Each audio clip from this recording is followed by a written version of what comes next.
Você acredita em milagres que desafiam impérios, em mulheres que preferem a fé à própria vida? A história que você vai ouvir não é lenda. É fogo que arde há séculos nas montanhas de Portugal. Santa Quitéria enfrentou reis, recusou riquezas e escolheu o caminho mais estreito. E quando sua cabeça tocou o chão, a terra respondeu com água viva. Prepare-se. Essa história não é apenas sobre martírio, é sobre fé que não se dobra, nem diante da espada. A história de Santa Quitéria, a mártir do Monte Pombeiro. Enganosa é a beleza e vã a formosura, mas a mulher que teme ao Senhor, essa sim será louvada. Provérbios 31:30. Por volta do ano 120, no coração do Império Romano, na antiga Bracara Augusta, hoje Braga, em Portugal, nasceu Quitéria, em meio a uma história marcada por escândalo e milagre. Mas antes de tudo isso, havia um homem chamado Lúcio Caio Atílio Severo, um oficial romano de alta patente, régulo da província da Galécia, homem de autoridade, cultura e influência. Severo era conhecido por sua lealdade ao império e sua fidelidade cega aos deuses romanos. Ambicioso, disciplinado e implacável, seu nome inspirava respeito e temor entre soldados e cidadãos. Durante uma campanha de organização política nas províncias do Ocidente, que ele conheceu Calcia Lúcia, uma jovem nobre, bela e discreta, pertencente a uma família tradicional da região. Calcia era uma mulher inteligente e obediente às tradições, mas carregava em si uma semente de sensibilidade espiritual, que mais tarde se revelaria essencial. O casamento entre os dois foi mais político do que afetivo, uma aliança de status entre Roma e a elite local. A união foi celebrada com festas e pompas. Severo desejava ardentemente um herdeiro homem, um filho que pudesse perpetuar seu nome e sua glória. Mas o destino tinha outros planos. Quando Calcia engravidou, os presságios pareciam positivos. Mas no momento do parto veio o inesperado e o inacreditável. 9 meninas nasceram de uma só vez. O escândalo se espalhou pelos salões da aristocracia como um incêndio. Para muitos era um milagre, para outros uma aberração. Mas para Severo foi uma afronta. Sentiu-se traído pelos deuses, humilhado diante de Roma e envergonhado como homem. Naquela época, múltiplos nascimentos eram vistos com superstição, e o fato de todas serem meninas só intensificou sua fúria. Maldição, fracasso, queimem essa vergonha com o silêncio, teria gritado diante do sangue ainda fresco no chão. Foi então que entrou em cena Cita, a fiel criada de Calcia, cristã silenciosa, mulher de oração e coragem. Ao presenciar a ordem impiedosa, Cita se recusou a ver aquelas vidas sacrificadas. Durante a madrugada, esgueirou-se pelos corredores do palácio com as meninas enroladas em panos e levou-as até o arcebispo de Braga, que vivia escondido por causa das perseguições imperiais. O arcebispo, ao vê-la surgir com os recém-nascidos nos braços, entendeu que não era uma visita qualquer. Era um chamado celestial. Com os olhos marejados, ele as recebeu como quem recebe um dom direto do céu.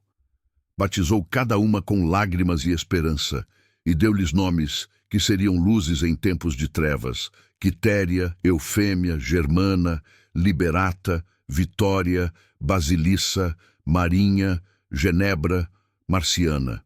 Naquela noite a história já havia mudado. A morte foi vencida pela fé. Depois do batismo, o arcebispo, junto com cristãos da comunidade secreta, organizou o envio das meninas para lares cristãos afastados da corte, onde cresceram longe do ouro de Roma, mas perto da palavra de Deus. Sem saberem do elo de sangue que compartilhavam, viviam como verdadeiras irmãs na fé. À medida que os anos passaram, as jovens se distinguiram por sua pureza, disciplina e espiritualidade. Ainda adolescentes, fizeram votos de castidade, entregando seus corpos e almas a Cristo. Viviam como consagradas, não em conventos de pedra, mas em um convento sem muros, entre casas simples, jejuns discretos e orações incessantes. A vida delas era uma pregação viva, e não demorou para que sua fama de santidade se espalhasse por toda a Galécia e Lusitânia. E isso incomodou o trono. Ao saber do crescimento da fé cristã nas províncias ocidentais, o imperador Adriano ordenou uma nova perseguição aos cristãos. Ironicamente, o enviado para sufocar o movimento foi ninguém menos que Lúcio Caio Atílio Severo, o próprio pai das jovens, sem saber que agora perseguia o sangue do seu sangue.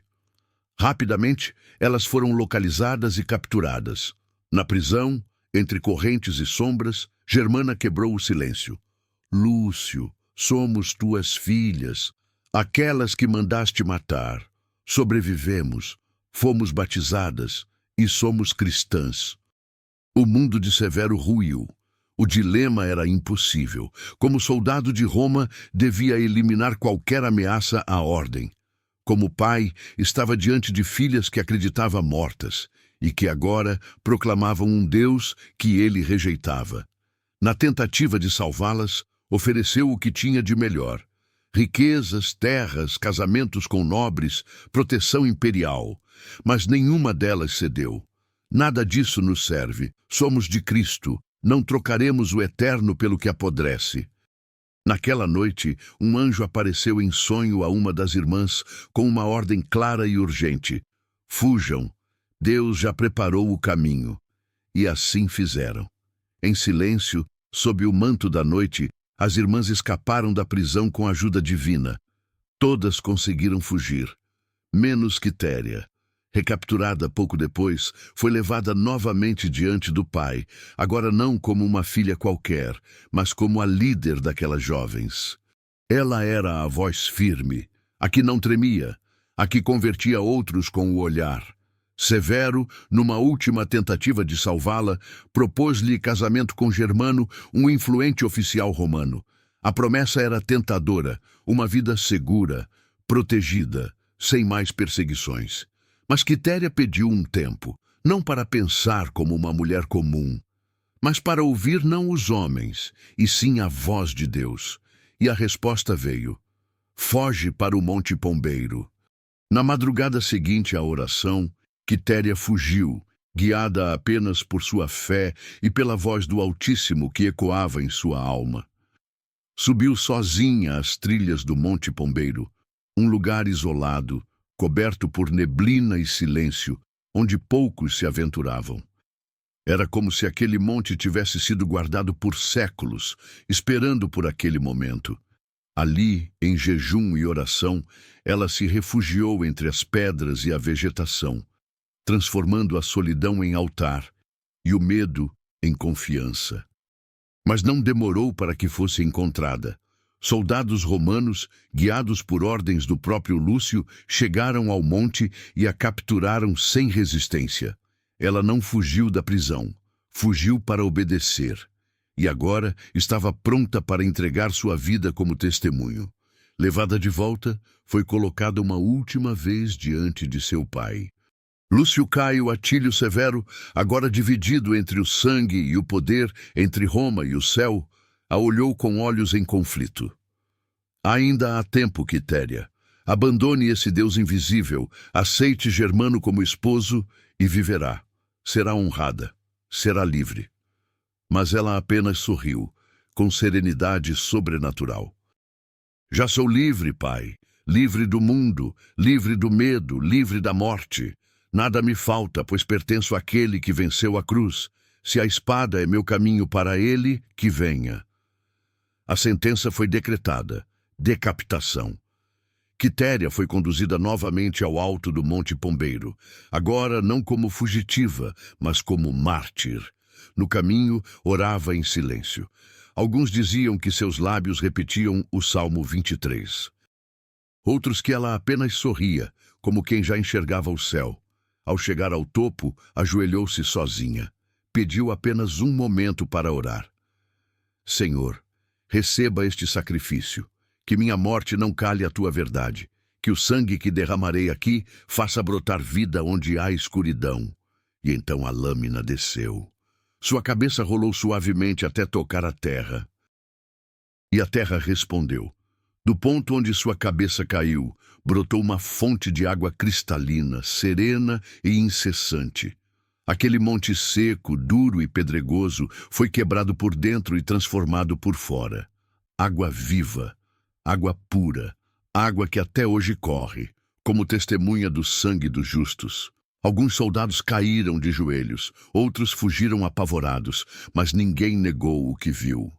Após o martírio de Quitéria, não existem registros históricos confiáveis sobre o destino de seu pai, Lúcio Caio Atílio Severo. Mas o que permanece é o exemplo inabalável de sua fé e coragem. Quitéria tornou-se um símbolo de resistência, inspirando gerações de cristãos a perseverar diante da perseguição e a confiar no poder de Deus.